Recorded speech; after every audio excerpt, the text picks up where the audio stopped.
Since legalizing and taxing marijuana last year, the state of Oregon has been rolling in the green. Now, the latest tax figures released Monday by the Oregon Department of Revenue show that the state has collected about $25.5 million in marijuana taxes in just the first 6 months of the year and is on track to meet state economists' projections. Cool. That sounds pretty good, right? Now, some of that revenue includes the start of marijuana-infused edible sales.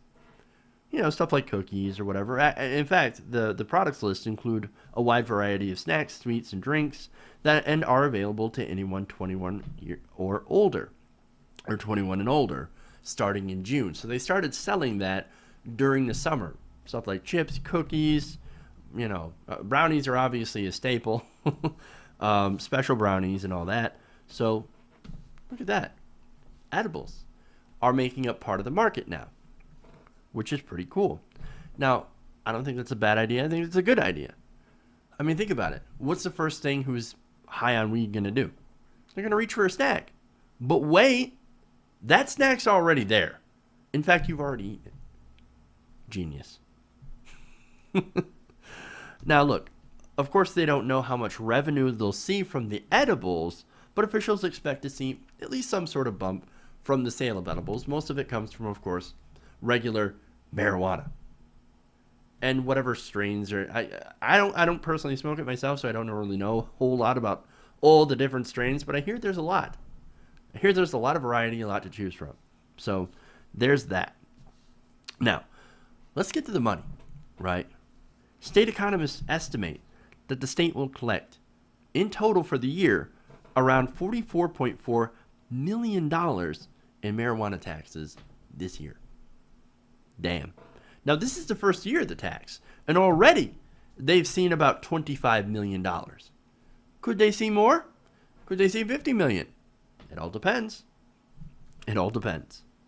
Now, the state expects that it will cost about $28 million to regulate marijuana. Okay, well, that's a cost. Obviously, it's a fairly big cost, but that's what they got to do, right? Now, of that, the taxes will cover about $12 million, right?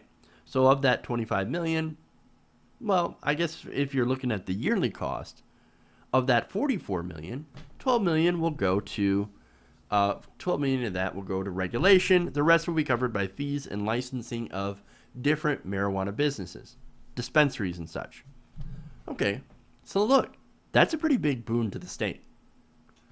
Regulation aside, right? And yes, there are costs to regulate, but as you can see, the taxes collected from this are substantial. Not only that, but legalizing and regulating marijuana reduces costs for policing, for prison, since of course they're no longer jailing nonviolent offenders or doing expensive raids for pot. And not to mention keeping people in jail. I think I mentioned that already. But that's incredibly expensive. Court proceedings, all of that. Okay. So look, they made all this money. Where is it going to? The article states that what's left of that $44 million after the cost of regulation will be distributed according to a formula spelled out by the law. 40% for the state's common school fund, 20% to mental health, alcoholism, and drug services, 15% to the police, 10% for city law enforcement, 10% for the county law enforcement, and 5% to the Oregon Health Authority for alcohol and drug abuse prevention, early intervention, and treatment services. So there's a breakdown of where all this extra tax revenue is going. Nice. I actually like how most of that is going to education. I think that's incredibly important. For the most part, you look at this, I mean, you can't not look at this and say, winning. We're winning. A lot of people are winning, right?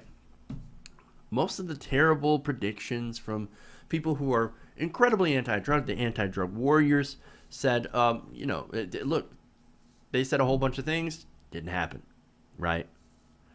Now, one exception, one bad thing, because there is a downside, is that there was one thing where more people were pulled over for under the influence of marijuana, right?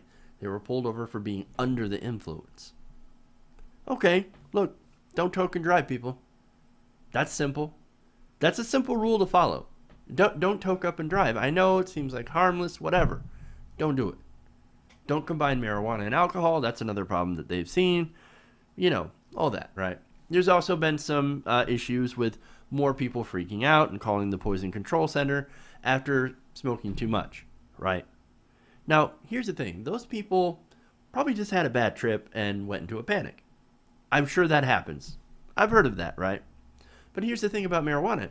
You actually can't die from an overdose. I mean, I guess you could. You can overdose on pretty much anything, water, air, whatever. The thing about marijuana is that you would have to do an ungodly amount of pot to die from it. It's blunt after blunt after blunt, whatever, right? I don't think you could smoke enough marijuana in a day to kill you. I'm just saying. I wouldn't want to try it, but it's incredibly hard to overdose. So I'm sure those people were just having a bad trip. So, but look, man, those negative things aside, so far, what we're seeing from legalization from both Colorado and Oregon is that things are pretty positive. Things are going very well. Tax revenue's up. They're investing in schools. They're investing in law enforcement. You know what? I'd call that a win. Hey everybody, if you like this video, then please like this video and share. And if you want to see more like this, then please hit that subscribe button below.